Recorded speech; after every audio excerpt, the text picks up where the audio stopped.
Not three-quarters ready, but ready. Member's time has expired. In McKelvey. I just want to commence today by acknowledging the contribution of one Tau Henare to this Parliament. He's added a much-needed personality and character to this place, Mr Speaker, and I for one appreciate his sense of humour. I think it's valuable. I just wanted to make a point while I was on the topic, Mr Speaker. I wanted to talk very briefly about the rejuvenation of any business, and it's essential for any business to rejuvenate itself and to have a reasonable turnover. Mr Speaker, I note that there is not one single movement on the other side of the House to rejuvenate themselves. That, of course, is their problem. Mr Speaker, there could be some involuntary ones. Today, of course, is another great day for provincial New Zealand. It's raining everywhere, but the lower Rangitikei electorate, and we need it. We have had no rain since the 21st of February in the Rangitikei, Mr Speaker. It makes one realise why farmers tend to stand around in the rain.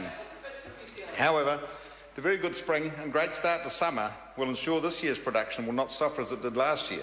Significant rain will be needed very soon, as next year's production will start to suffer. For those who don't understand this, the rams are now out in the hill country and tupping will not be as productive as ewes lose weight, meaning profitability or probability of less lambs being born next spring.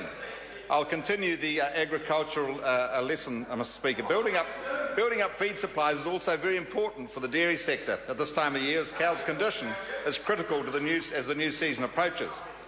It has a great influence on milk production as we move into the new season, and consequently, interestingly enough, on the consequent tax take next year.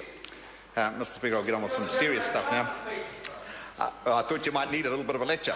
I want to spend a little time on the work of this government and the progress I've seen in the Rangitikei electorate in the past 2 years as a result of this, and the confidence that's been retained in the business sector by the prudent leadership of Finance Minister English and his fellow Cabinet Ministers. In the Ruapehu area, the Prime Minister's National Cycleway initiative has created new jobs and optimism as they progressively opened up more opportunity. They're also creating new opportunity for accommodation providers and food outlets. In Taumarunui, Forgotten World Adventures have a very successful business running carts into Wongamomina and onto Stratford and back. This business is extremely popular and has regenerated Wongamomina, its hotel, associated backpacker businesses, and provided new life and accommodation for food businesses in Taumarunui. That was on the road to nowhere. Add the increasingly popularity of walking, such as the Tongariro track, where some 120,000 visitors per year walk the track. The Gorge track in the Manawatu even attracts some 30,000 people a year walking across it.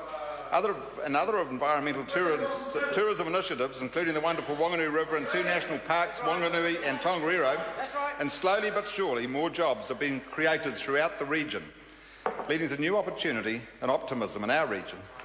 This is all created by the friendly business environment created by this government. Of course, agricultural-related businesses are thriving in this environment as well. As market access improves, so do prices and jobs, and better pay will follow. Logs, meat and milk all selling well internationally, and demand is continuing to be strong. As more attention is given to the environmental matters affecting agriculture and the use of technology increases dramatically, a higher skill set is required by the sector.